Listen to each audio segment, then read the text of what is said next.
మేం మారేదేలే, ఇష్టారాజ్యంగా కొందరు ఐఏఎస్ల తీరు, సీఎం సూచించిన మారని ధోరణి, ప్రభుత్వాన్ని కూడా ఇరుకునబెడుతున్న వైనం, పాలసీల రూపకల్పనలో ముందు చూపు కరువు, అధికారులు ఉద్యోగుల పట్ల కూడా దురుసు ప్రవర్తన, జిల్లా కలెక్టర్ నుంచి రాష్ట్ర స్థాయి పోస్టుల్లోకి వచ్చిన ఐఏఎస్ల తీరు మరింత ఇబ్బందికరం. ఒక ఇద్దరి మీద యాక్షన్ తీసుకుంటే మిగతా వాళ్ళు సెట్ అవుతారు. ఇద్దరి మీద యాక్షన్ తీసుకొని థరవుగా వాళ్ళకు సంబంధించిన వ్యవహారాలన్నింటినీ ప్రజల్లో పెట్టి ఎక్స్పోజ్ చేస్తే వాళ్ళు సెట్ అవుతారు. దొంగలందరినీ పక్కన పెట్టుకొని వాళ్ళు మారతలేరు అంటే ఎందుకు మారతారు? నవీన్ మిట్టల్ లాంటి వాళ్ళు ఇంకా చాలామంది ఉన్నారు ఇట్లాంటి వాళ్ళు. వాళ్ళందరినీ పక్కన పెట్టుకొని పెద్ద పెద్ద పోస్టులు ఇచ్చుకుంటూ పోతుంటే వాళ్ళు మారతలేరంటే ఎందుకు మారతారు? మమ్మల్ని ఎవడు ఏమీ చేయలేడు అని వాళ్ళు అనుకుంటున్నారు.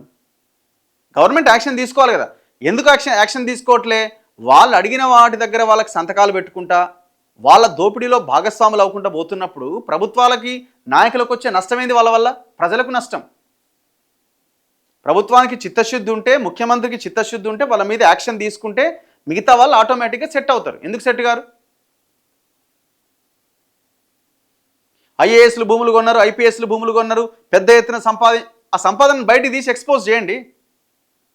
మేము ఆ నవీన్ మిట్టల్ ప్రభుత్వ భూములు ప్రైవేట్ అని కట్టబెడుతున్నాని ఆధారాలతో సహా చూపించిన రేవంత్ రెడ్డికి నిమ్మకు నీరెత్తినట్టున్నాడు.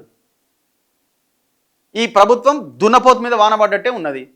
పోయినోడు తప్పు చేసి వాడు గవర్నమెంట్ హయాంలో తప్పు చేసిండ్రా బాబు మీరు సెట్ చేయండి అని అంటే సంబంధం అసలు గప్చుప్ అంతా ఒక్కడు మాట్లాడాడు.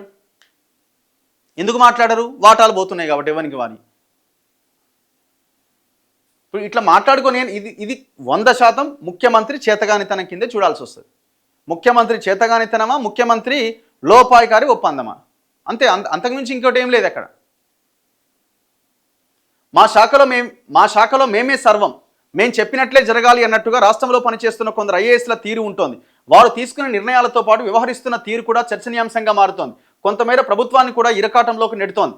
కొందరు సీనియర్ ఐఏఎస్లు తమ సహచర అధికారుల పట్ల ఇష్టారీతిన వ్యవహరిస్తున్నారని, కొందరైతే ఏకంగా నోటికి కూడా పని చెబుతున్నారని ఆరోపణలు వస్తున్నాయి. కింది స్థాయి ఉద్యోగుల పట్ల అనుచితంగా ప్రవర్తిస్తున్నారని, దురుసు వ్యాఖ్యలు చేస్తున్నారని సచివాలయంలో చెప్పుకుంటున్నారు. మరికొందరు ఐఏఎస్లు పలు అంశాలపైన ముఖ్యమంత్రి చేసిన సూచనలను కూడా పట్టించుకోవట్లేదని అంటున్నారు.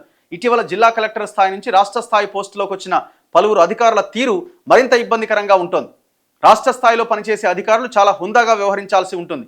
సచివాలయం కేంద్రంగా జరిగే ప్రతి పని జనంతో కూడుకొని ఉంటుందని, ఇక్కడ రూపొందే పాలసీలు ప్రభుత్వాలపై ప్రభావం చూపుతాయని, ప్రజలకు ఎంత ప్రయోజనం చేకూరితే ప్రభుత్వాలకు అంత మంచి జరుగుతుందని పేర్కొంటున్నారు.